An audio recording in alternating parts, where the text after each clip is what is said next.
Hello hey guys, this is Anurag Jha and you watching education power. दोस्तों, आज जो हम लोग बात करने वाले हैं वो है 2017 में पूछे गए वैसे ऑफिशियली सारे शॉर्ट आंसर्स जो कि आपके एग्ज़ाम में पूछे जा चुके हैं।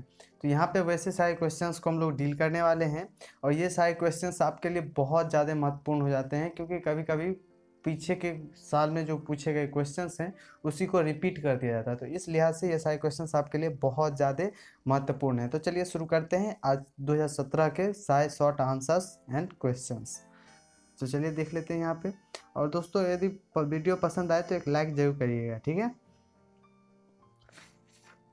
तो चलिए शुरू कर देते हैं यहाँ पे।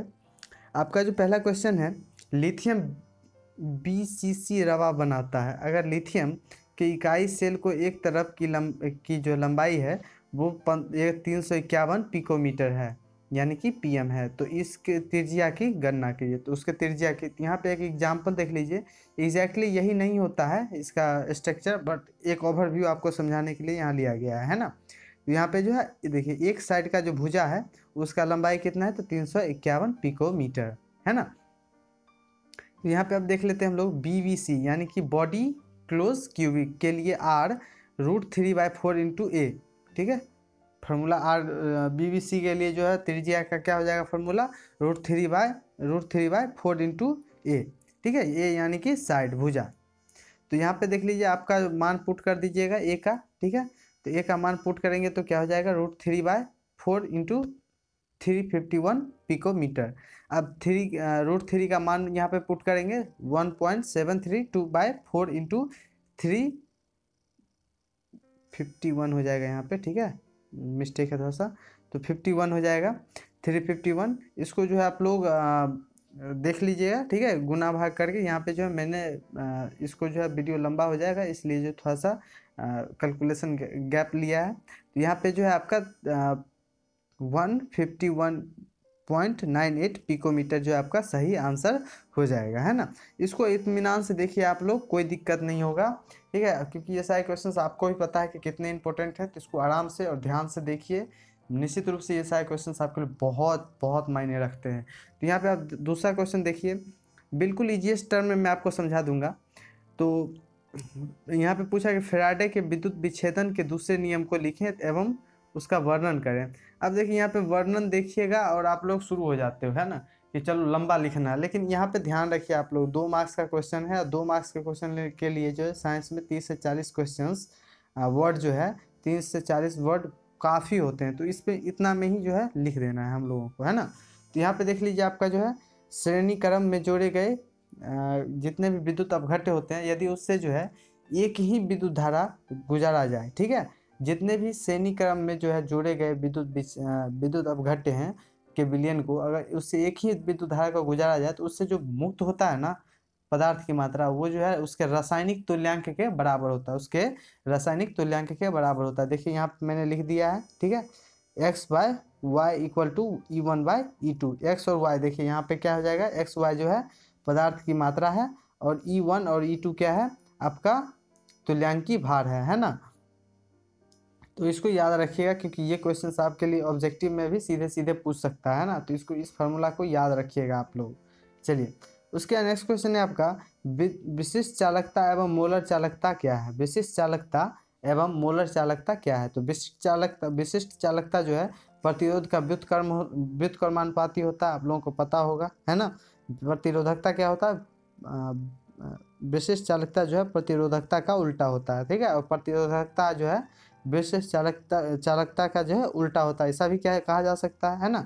तो इसमें जो है आपको जो कप्पा से सूचित किया जाता है, इसको किसी विशिष्ट चालकता को किससे सूचित किया जाता है, कप्पा यानी कि के से सूचित किया जाता है, ठीक है। अब देखिए यहाँ पे जो कप्पा यानी कि के इक्वल टू क्या हो जाएगा, 1/P = 1/R × 1/A, ठीक है। तो यहाँ पे आपका क्या निकल के आ जाता है कि के इक्वल टू 1/RA, ठीक है। इसको याद रखिएगा फार्मूला। देखिए कभी कभी क्या होता है ना कि अगर यदि आपको आंसर्स नहीं याद है और फार्मूला याद है तो फार्मूला लिख दो, ठीक है, उससे भी आंसर्स मिल जाए, आपको जो है नंबर मिलने का चांस हो जाता है ना। और यदि आपको जो है आंसर्स के साथ फार्मूला याद है या उसका कोई केमिकल फार्मूला याद है, केमिस्ट्री में खास करके, तो उसको लिख दीजिए, क्योंकि इससे क्या होगा कि आपको मार्क्स फुल ऑन फुल मिलते हैं ना। तो पूरे के पूरे मार्क्स आपको मिल जाएंगे। तो यहाँ पे आप देखिए मोलर चालकता भी पूछ रहा है, ठीक है। तो मोलर चालकता में क्या हो जाएगा आपका, बिलियन प्रति सेंटीमीटर क्यू आयतन में घुले किसी विलय के एक मोल के तत्व को क्या कहा जाता है, मोलर चालकता कहा जाता है, ठीक है। यहाँ पे एक चीज़ और यहाँ पे आप देख लीजिए, विशिष्ट चालकता और मोलर चालकता जो है पूछ रहा है कि क्या है, ठीक है। आप लोग अंतर मत लिख दीजिए, बहुत सारे स्टूडेंट जो है गलत करते हैं, तो इस चीज़ को ध्यान रखिएगा। तो मोलर चालकता जो है बिलियन प्रति सेंटीमीटर क्यू आयतन में घुले किसी विलय के एक मोल के चालकत्व को क्या कहा जाता है, मोलर चालकता कहा जाता है। और इसको सूचित किस चीज़ से किया जाता है, तो म्यू से। किस चीज़ से, म्यू से सूचित किया जाता है। याद रखिएगा, मोलर चालकता को म्यू से सूचित किया जाता है, ठीक है। ऐसा इसलिए बता रहा हूँ क्योंकि ऑब्जेक्टिव में तो पूछा जाएगा ही, हो सकता है, ठीक है। और ये आपको याद रखना चाहिए। यहाँ पे देखिए म्यू इक्वल टू क्या हो जाएगा, 1 सेंटीमीटर क्यू इंटू भी का चालकत्व, है ना। तो यहाँ पे आपका फॉर्मूला क्या निकल के आता है, म्यू इक्वल टू के भी। ये भी याद रखिएगा, ऑब्जेक्टिव के लिए बहुत ज़्यादा इंपॉर्टेंट है, तो इसको याद रखिएगा। बिल्कुल ईजीएस्ट टर्म में मैं आपको समझाने की कोशिश कर रहा हूँ, ठीक है। इससे ज़्यादा अगर कोई आपको केमिस्ट्री ईजीएस्ट टर्म में समझा रहा है तो बताइएगा, है ना। उसके बाद है द्रव रागी, ठीक है, यानी कि लायोफिलिक, और द्रव विरागी यानी कि लायोफोबिक। कोलाइड में अंतर बताएं, ठीक है। और यहाँ पे ये चीज़ देख लीजिए, 2017 के ए और 2016 के सी में जो ये क्वेश्चन पूछा गया था, इस लिहाज से ये क्वेश्चन आपके लिए डबल स्टार तो मान ही सकते हो, है ना।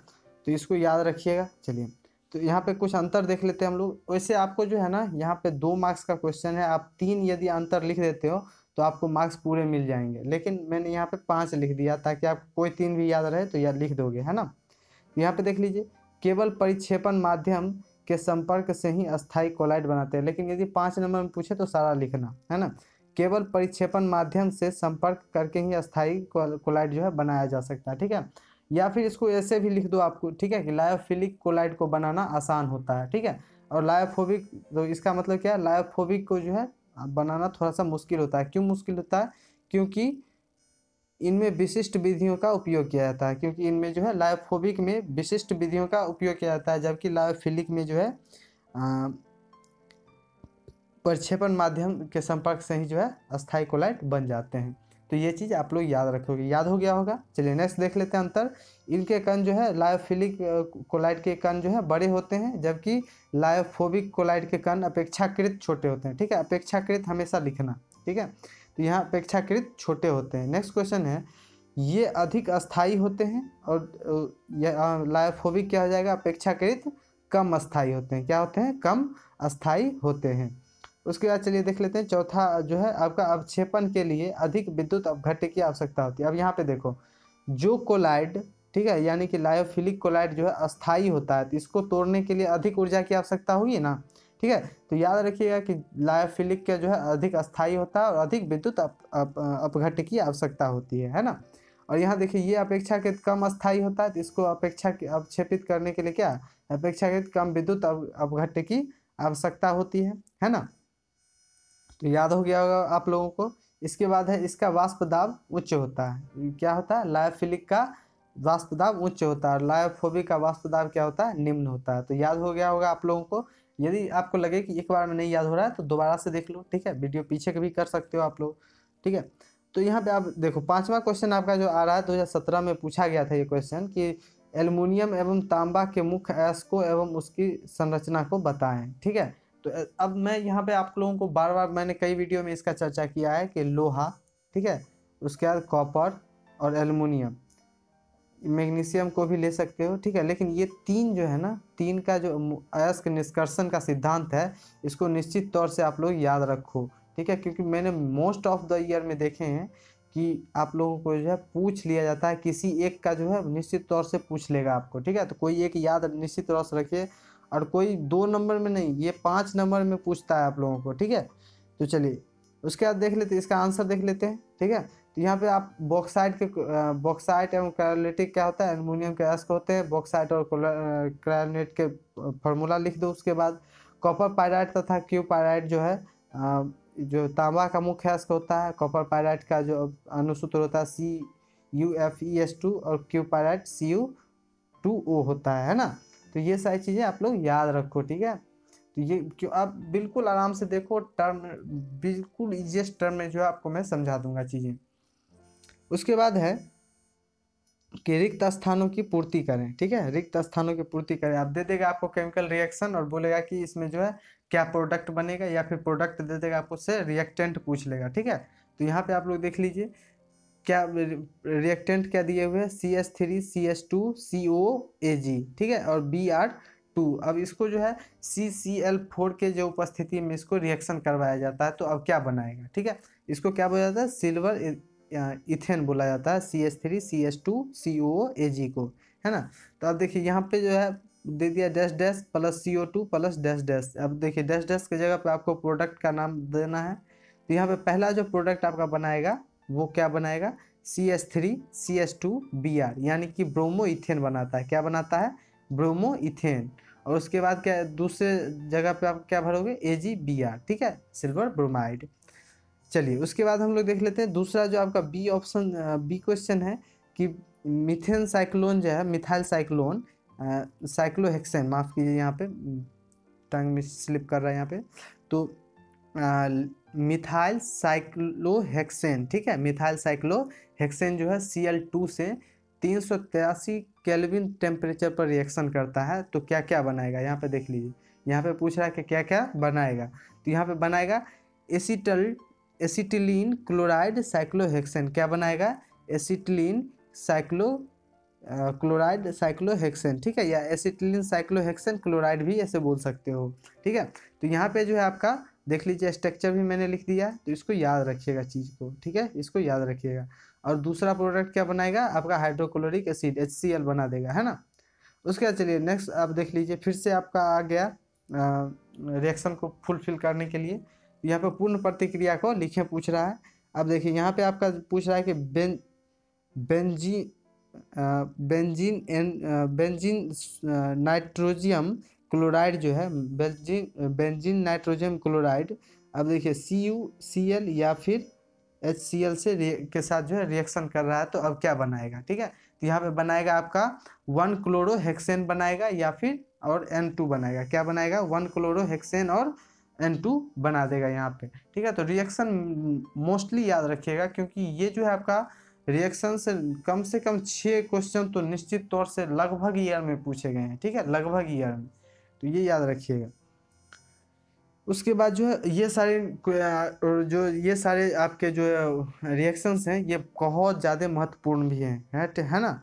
तो इसको जो याद रखिएगा। उसके बाद नेक्स्ट है आपका CH3 CH2 Br, यानी कि और जो है ये ब्रोमो इथेन को जो है KOH से कॉन्सेंट्रेटेड KOH से हीट देकर, ठीक है, डेल्टा यहाँ पे लिखा हुआ है, हीट देकर जो है रिएक्शन करवाया जाता है। तो क्या क्या बनेगा, यहाँ पे देख लीजिए क्या क्या प्रोडक्ट बनेगा, CH3 CH2OH। ठीक है, CH3 CH2OH प्रोडक्ट बनाएगा, यानी कि इथेन हाइड्रोक्साइड बनाएगा और KBr बना देगा। क्या बना देगा, KBr बना देगा। ठीक है, तो पोटेशियम ब्रोमाइड।